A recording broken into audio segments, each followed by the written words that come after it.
I didn't know we grew Mexican jumping beans in Kansas. It's time to go finish up those soybeans. I know there's a lot of folks in the area that are dealing with shattering right now, so it's best get out there while the weather is warm and dry and get those beans in. We had some pretty promising prospects back in July and August. Didn't have any of those massive heat waves like we had last August. But since mid-August, we've really dried off, and I know that moisture's down to 10, maybe 8% in some areas, and those beans are popping out. So make sure that you are getting in there and getting those beans out of the field before we get our first freeze, which was looking more and more like it's gonna happen next Tuesday morning. More on that in a little bit. I'm Luke Byers, the River Valley District Agriculture and Natural Resources Extension Agent, and this is Gab in the Cab. Welcome everybody to the inaugural episode of the Gab in the Cab podcast, the proprietary podcast of the K-State Research and Extension River Valley District Agriculture and Natural Resources Program. Whew, what a mouthful, but it's supposed to be a mouthful because we've got a mouthful of content to get to today. You might be sitting in your combine right now, checking the yield monitor and thinking, what difference does it make? I mean, I might be 50% higher, 100% higher on my yields this year on my soybeans and 40 to 50% higher on my corn, but that's not going to make a lick of difference if I'm going to have to sell it for 30, 40, 50% less than what I did last fall. Because these harvest lows this year, they're lower than last year's lows, and they're lower than they've been for quite a long time. I'd say probably dating back to 2020, whenever we were having some real supply chain issues and demand was down in the basement. But today I'm going to be talking about maybe the upside of low commodity prices. And you might be thinking to yourself, well, what on earth is the upside of low commodity prices? Well, perhaps I'll qualify what I'm saying by saying that it's really just the silver lining of low commodity prices, which is that we're starting to kick in the payments for some of these Title I commodity programs that you guys enrolled in back in March. I know it's 7 months ago. We probably forgot whether we enrolled in the ARC County, the ARC Individual, or the PLC, or heck, we may have even forgotten what the heck that even means.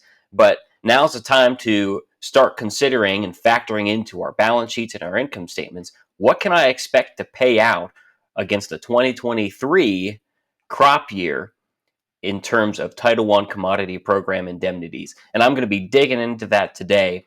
And, you know, there's some pretty favorable news with that because despite the fact that we had some low yields and some relatively higher prices last fall, we are on schedule to have every county in the River Valley District receive some sort of Title I commodity program payout this year. So I guess the best place to start would probably be talking about what a Title I commodity program is. So basically, if you think about it, the farm bill that we bring up for reconsideration in National Congress every 4, 5, 6 years, however far down they kick it down the road. It's supposed to last 4 years, but now we're on schedule for it to last 6. It's broken up into various titles, so to speak. And the first title in it is basically talking about programs where government funds through the United States Department of Agriculture will pay out funds to agricultural producers if price or revenue levels on certain commodities that they have base acres enrolled in fall below certain levels. Now, there's a lot of details and technicalities in terms of how that's calculated, and a lot of that gets taken place on the debate floor in Congress, going back and forth between individuals and parties, trying to hammer down what they're willing to negotiate and compromise on. But that's kind of what I'm talking about whenever I say Title I commodity programs. The PLC and ARC programs in particular were introduced into the Farm Bill starting in 2014. So that would have been not this current Farm Bill, but the previous Farm Bill. The current Farm Bill we're in is a 2018 Farm Bill. It was originally scheduled to be redone in 2023. Didn't happen, got kicked down the road another year, and it's looking like they're going to kick it down the road another year, primarily because the timeline when they would have renegotiated and enacted the new Farm Bill was the end of September 2024. So we're looking at almost 2 weeks prior to when I'm recording this that would have expired. So it's been extended again. And the main reason for that is, the elephant in the room that we're having a federal election for a U.S. president and a number of other offices throughout the country. And potential changes in administration are going to play a major factor into not only how the upcoming Farm Bill is constructed, but ultimately how it's administered throughout the country. So that's one point that I wanted to touch on before I really got into what all this means. When we're talking about the actual programs that farmers in our area enrolled in, and rather continue to enroll in every year, we're talking about PLC, that's price loss coverage, and ARC, which is agricultural risk coverage. And there's ARC county and ARC individual. It's basically determining the risk coverage that you get based off of your individual farm or off your county level of production, or in this case, revenues. So that's kind of how that's broken down.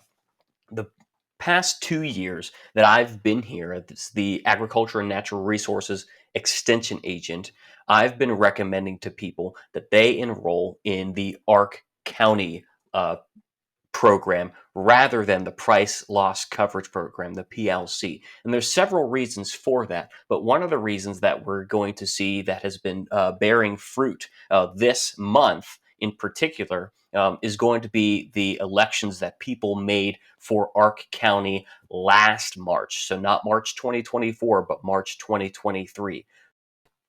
So there's a couple of reasons why I've overall been recommending the agricultural risk coverage, the ARC County, over the PLC program whenever it comes to the time for people to enroll around the middle of March. And one of those reasons is simply on its face, the statutorily agreed upon reference prices for certain commodities, particularly the four big ones that we grow in this part of the world. The reference prices are significantly lower than recent history's pattern of commodity prices have been in this area. And so, for example, we're looking at corn statutory reference price, $3.70 a bushel. Now, I know that in recent months, we've kind of been flirting with those areas and cash prices. But if you're looking over the whole of the past 3 years, I mean, we have been in the stratosphere compared to the statutory reference prices. And part of that is because these statutory reference prices were established by Congress in the 2018 Farm Bill. If you remember what was going on during the time of the passage of the 2018 Farm Bill, we were not necessarily in the greatest of relationships whenever it came to our export partners around the world, who are large demanding partners for corn, soybeans, and small cereal grains. So that played a part into lowering the demand for our commodities and lowering the prices, which ultimately bore out in the statutory reference prices we saw in the 2018 Farm Bill. That being said, that's only one side of the equation.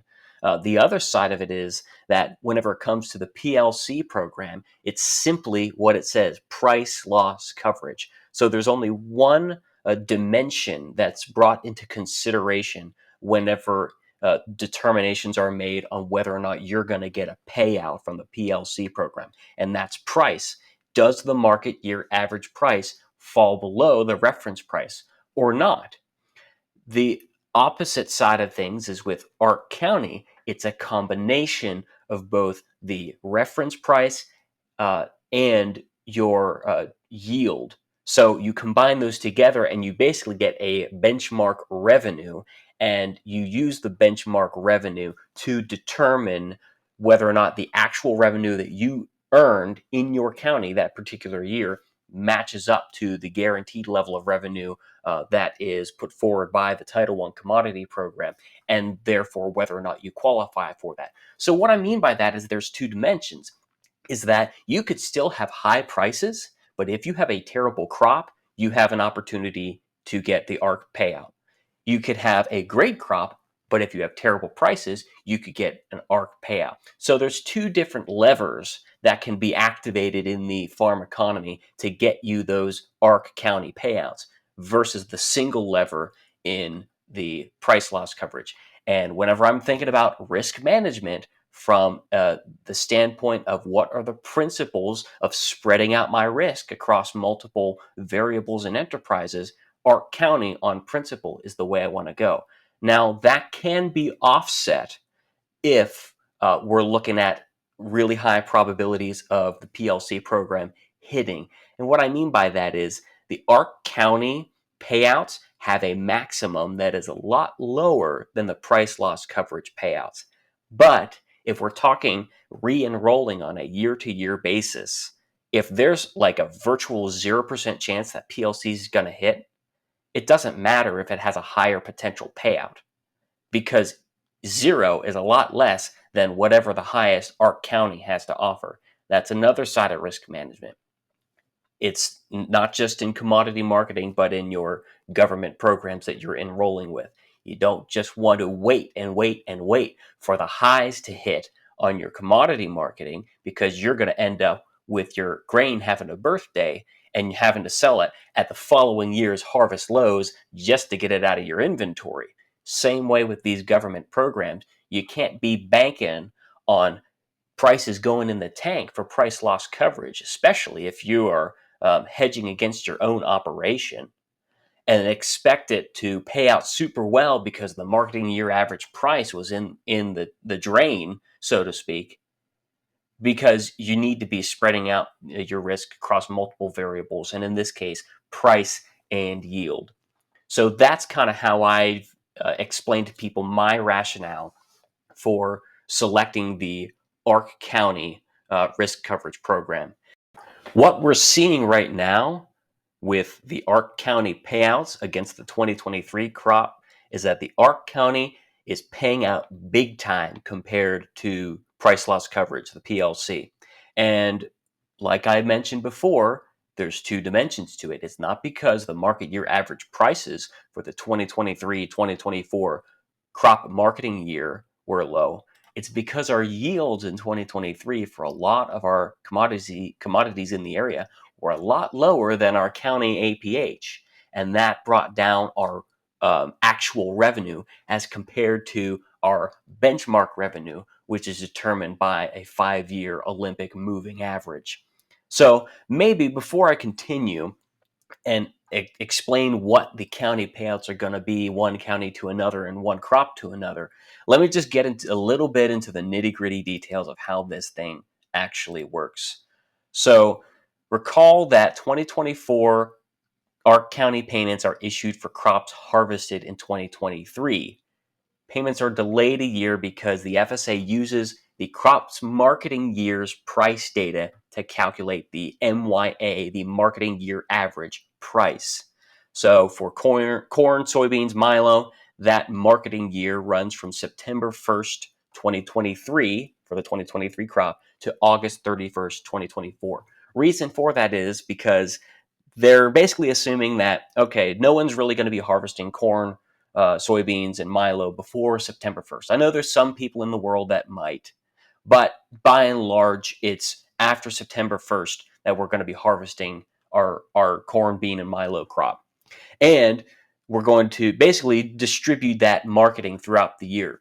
If you use agmanager.info, which is the database for all of the extension agricultural economics materials for Kansas State University, Rich Llewellyn, our program associate in Ag Econ, he basically breaks down what the distribution of marketing is on a month-by-month basis that is used to calculate the Arc County and price loss coverage payment amounts to get to that market year average price. Because obviously we're going to be selling a lot more grain to our local elevators, local co-ops in October, November, December than we are going to be in the following May, June, and July. We got a lot of other things on the plate next May, June, July, so they're going to have a lower proportion of the distribution of that marketing. But it's a full marketing year. Why is it a full marketing year? Because the expectation is that it's possible for us to be holding on to some of our old crop grain all the way up until the following harvest,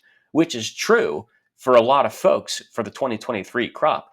People who, if they weren't satisfied with the prices that they were getting might have held on to it in hopes for a rebound. And I know a lot of us out there that did that are kind of kicking ourselves for it now, because the prices we're facing right now are not nearly as friendly as they were coming off the combine last fall. So, just a couple things to keep in mind whenever it comes to the Ark County payment calculation method. The other thing to keep in mind is that whenever you're dealing with determining, okay, how much was my actual revenue versus my benchmark revenue? That's going to be calculated based off of what did your county average in 2023 for its yield, and what was the marketing year average price. So we've known yields for a while now. We've known yields in our various counties for 2023 for going on, 9 months now. That data gets published not long after harvesting is complete for that crop. It's the price that was still in a marketing year average discovery phase, as we'd refer to it. And that just ended at the end of August. And then they used the FSA, and the folks at USDA used the month of September to make those calculations. And then those final prices, at least for corn, beans, and milo, were published on September 27th. That's how we're able to arrive at our expectations for payments that'll be coming out in October this year for the 2023 crop. I know it's confusing, but bear with me. We'll get to the numbers real soon. Just to keep in mind, for example, I'm going to use Republic County dryland corn as an example. The market year average price for dryland corn in Republic County came to $4.55. So that marketing year average price is going to be the same basically across the whole country, unless you have some variations in what commodity you're raising from one region to another. Marketing year average yield, that's same time period, came in at 68.3 bushels per acre. That's not wheat. It's not soybeans. That is corn. And so you're probably thinking to yourself, okay, 455 a bushel, marketing your average price, 68.3 bushels an acre. First of all, that is a lost money crop. If that is you, that's a lost money crop. I hate to say it, because that leads to an actual revenue of $310.95.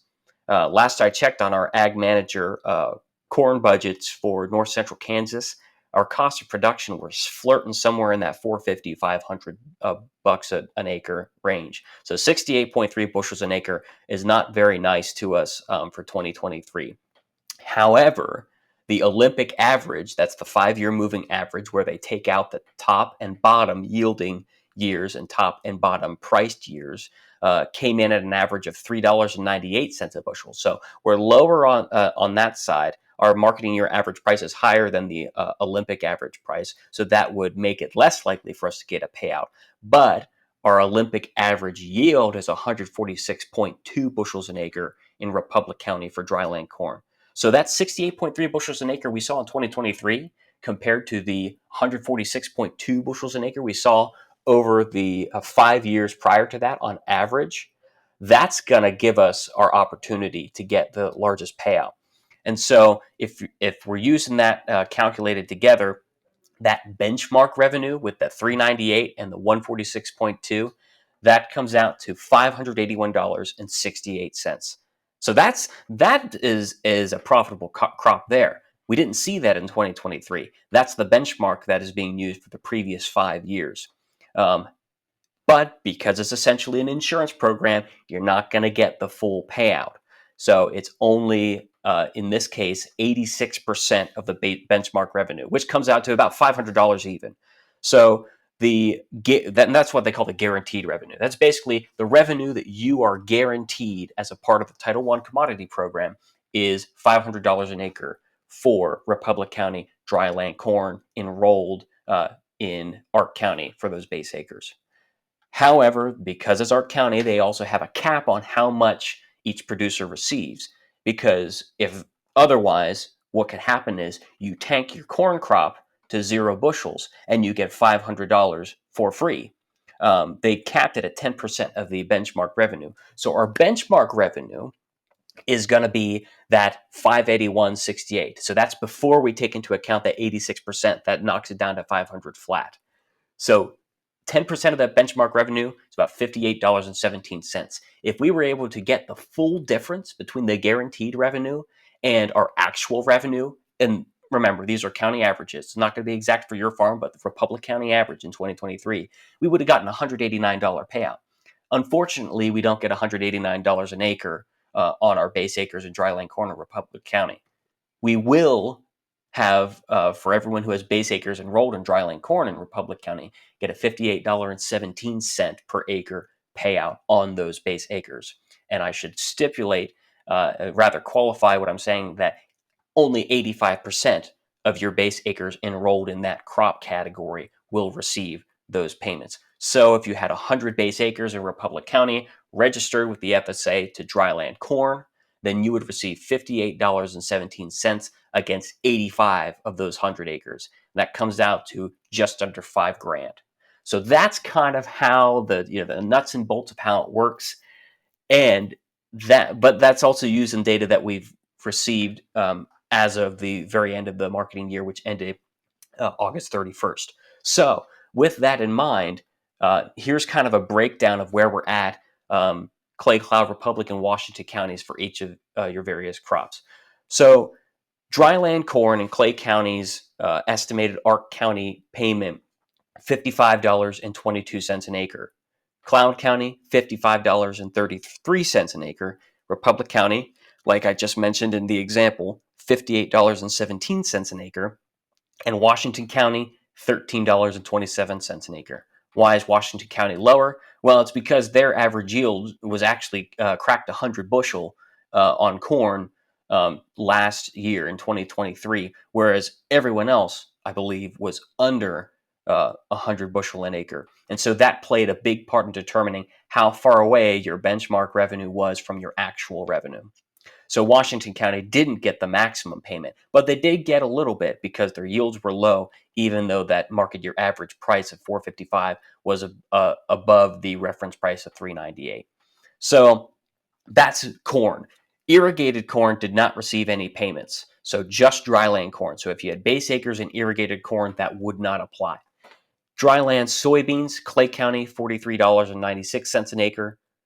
Cloud County, $44.19 an acre. Republic County, $49.09 an acre. And Washington County, $40.57 an acre. So each of those counties, if they're not at the ARC County maximum for dryland soybeans, they're pretty darn close. And I know for certain that Cloud County's was at the maximum. But the thing is, sure, this is a silver lining. It's not the same thing as good news. We'd much rather have a bumper crop of actual commodities than have a quote unquote bumper crop of government payments, because we're not in the business of farming for government payments. We're in the business of farming grain. So whenever it comes to wheat, something to keep in mind whenever it comes to wheat and milo in the River Valley District, and actually all commodities, whenever you think about it, is that, of course, you have separations into dryland and irrigated. That makes sense. But not for every county and not for every commodity. So, for example, whenever it comes to wheat, Clay and Cloud counties they differentiate their payments based on whether or not it's dryland or irrigated. Um, Whenever it comes to Republic and Washington counties, they don't differentiate. So this combined together, it's a combined calculation for their payment. And so if we're looking at dryland wheat specifically, Clay, no payment, Cloud, $27.40 an acre. Irrigated wheat, this is the only crop that received a payment, was the Cloud County irrigated wheat base acres, $28.06 an acre. If you're looking at combined between dryland and irrigated for those calculations, Republic County received a payment of $27.81 an acre. Washington County did not receive payment. Same principle applies whenever it comes to the payouts for milo. The difference between dryland and irrigated, it's broken out in Cloud and Republic counties. For Clay and Washington counties, dryland and irrigated base acres are combined to calculate those payments. So in Cloud County dryland milo, $42.82 per acre is the payment. And then in Republic County dryland milo, $45.39. Combined, that's dryland and irrigated, combined Clay County milo base acres, $46.42 an acre. and Washington County $44.23 an acre.